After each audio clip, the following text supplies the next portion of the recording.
তাসিন রিয়াজ, কিন্তু গণভোট তো হচ্ছে এবং হওয়ার কথা।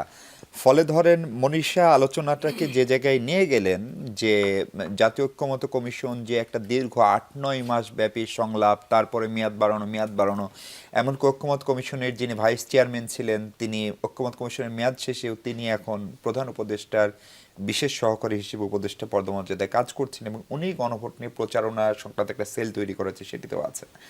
ফলে এই ঐক্যমত্য কমিশনের আলোচনা ব্যর্থ হলো কিনা, সেটি প্রথম প্রশ্ন। দ্বিতীয় প্রশ্ন হচ্ছে, আপনারা যে গণভোট, আমি দেখছিলাম যে ফেসবুকে আপনাদের সব প্রার্থীরাই শাপলা কলিকে ভোট দিন আর গণভোটে হ্যাঁ বলুন এই প্রচারণা চালাচ্ছেন। আবার বিপরীতে যেটির উপর ভিত্তি করে গণভোট, অর্থাৎ যে জুলাই সনদ, সেটি জাতীয় নাগরিক পার্টি সই করেনি। ফলে এটা খানিকটা কন্ট্রাডিক্টরিও কিনা। আন্তরিকভাবে ধন্যবাদ জানাচ্ছি। আপনি যে প্রশ্নটা করেছেন ওটা খুব গুরুত্বপূর্ণ। আচ্ছা ভাই, একটা ব্যাপার আমি একটু বলে নিই, মানে আমি এন্ডোর্স করতে চাই মনীষা আপা এখানে আজকে আছেন। তার ওই সময়কার যে সংগ্রামগুলো যখন তিনি মেয়র ইলেকশন করছিলেন, ওই সময় স্বৈরাচারীর যে ধরনের জুলুম ছিল, সেই জুলুম চলা অবস্থায় এভাবে করে যে শক্ত শব্দগুলো তিনি ওই সময় উচ্চারণ করেছিলেন, এটা আমাদেরকে অনেক অনুপ্রেরণা জাগিয়েছে। কখনো সুযোগ হয়নি, আজকে তাকে পেয়েছি, এটা তাকে বলা মনে হয়েছিল প্রয়োজন, বললাম। দেখেন, আপনি যে প্রশ্নটা করেছেন ওটা গুরুত্বপূর্ণ। সরকার যদি একটা পক্ষ হয় গণভোটের, তাহলে বিপক্ষে কারা?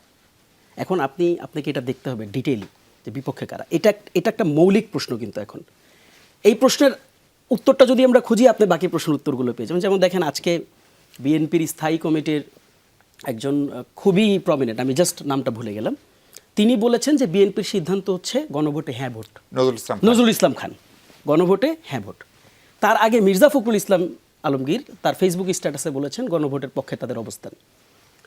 এবং বিএনপির গণভোটের বিপক্ষে কোনো অবস্থান অফিসিয়ালি প্রকাশিত, তারা কোনো প্রকাশিত, যদিও বিভিন্ন জায়গায় আমরা দেখেছি যে তাদের লোয়ার লেভেলে মাঠ পর্যায়ের কর্মীরা গণভোটের ব্যাপারে বিভিন্ন রকম প্রচার প্রচারণা করছে, বাট অফিসিয়াল দুইটা বক্তব্যকে আপনার সামনে রাখেন। আমরা কয়েকটা ডট কানেক্ট করি, অফিসিয়াল কয়েকটা বক্তব্যকে সামনে রাখতে। নজরুল ইসলাম খান তো ওয়ান অফ দি কি ফিগার্স, হ্যাঁ, স্থায়ী কমিটিকে রিপ্রেজেন্ট করেন। Same goes to Mirza Fakhrul Islam Alamgir. আচ্ছা, এবার সেকেন্ড আরেকটা অপশনে যাই, জামাত ইসলামী। বাংলাদেশের আন্দোলনে, গণভুত্থানে তাদের একটা বিরাট স্টেক আমরা এই আন্দোলনের মাধ্যমে আমরা দেখেছি। জামাত ইসলামীর তো একদম ওপেন একটা অবস্থান এখানে আছে, তারা খুব ক্ল্যারিটি দিয়েই তারা গণভোটের পক্ষে, এবং তারা গণভোটের পক্ষে প্রচার প্রচারণাও করছেন। দ্বিতীয় নম্বর দল গেল। তৃতীয় নম্বর দলের দিকে আসে এনসিপি। আর নতুন করে বলার কিছু নাই, আমরা গতকালকে গণভোট নিয়ে আলাদা একটা ক্যারাভ্যান লঞ্চ করেছে এবং এটা সারা দেশ প্রদক্ষিণ করবে। গণভোটের ইম্প্যাক্ট, গণভোটের উদ্দেশ্য, এগুলো নিয়ে তারা ব্রিফিং করবে। জুনায়েদ সাকিব ভাই অফিসিয়ালি এন্ডোর্স করছেন, তারা গণভোটের পক্ষে করছেন। মাহমুদুর রহমান মান্না ভাই, তাদের যিনি সেক্রেটারি সাকিব আনোয়ার, তার বক্তব্যকে আমি রেফার করি, তারা গণভোটের পক্ষে তারা বক্তব্য দিচ্ছেন, গণভোটের পক্ষে অবস্থান নিচ্ছেন। And many others. এখন এই মেনি আদার্সের ভিতরে কারা কারা আছেন যারা বিভিন্ন জোটে অবস্থান নিয়েছেন, যেমন 11 দলীয় জোটের বাকি জোট শরিকদের দলগুলোর দিকে যদি তাকান, তাদেরও আমি বড় দলগুলো কিন্তু আলাদা করে ডিফাইন করে দিলাম, তাদের অবস্থানগুলো খুবই পরিষ্কার, নতুন করে বলার কিছু নাই।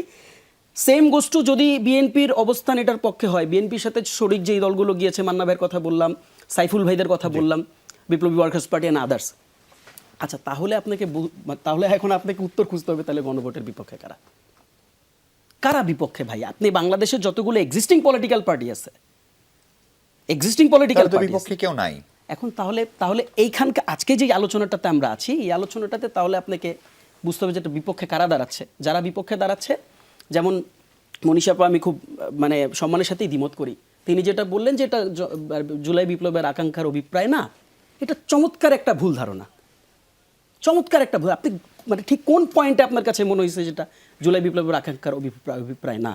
যেই 4টা মূলনীতির প্রসঙ্গ আসছে, আমি যদি ভুল না করি, সেই 4টা মূলনীতির প্রসঙ্গে যেটা বলা হয়েছে যে আরও নতুন 4টা শব্দ সেখানে অ্যাড হবে, সেই 4টা মূলনীতিকে কেউ চ্যালেঞ্জ করে নাই, এটা পরিষ্কার করা হয় নাই। হ্যাঁ, এখন সেটা মানে বিভিন্ন আপনারা সই করলেন না। কাজে দেখেন, এখন সই করার প্রসঙ্গ হচ্ছে এরকম যে আমরা হয়তো একটু সময় নিচ্ছি, এখনো তো সময় পার হয়ে যায়নি। দেখেন, সই করা না করার প্রসঙ্গ মানে একটা অফিসিয়াল সাইনিং এর প্রসঙ্গ, তো আপনি আমার অবস্থানটাকে দেখেন না, আপনি আমার অ্যাক্টিভিটি দেখেন না। We have been working for মানে রেফারেন্ডাম, তাই না?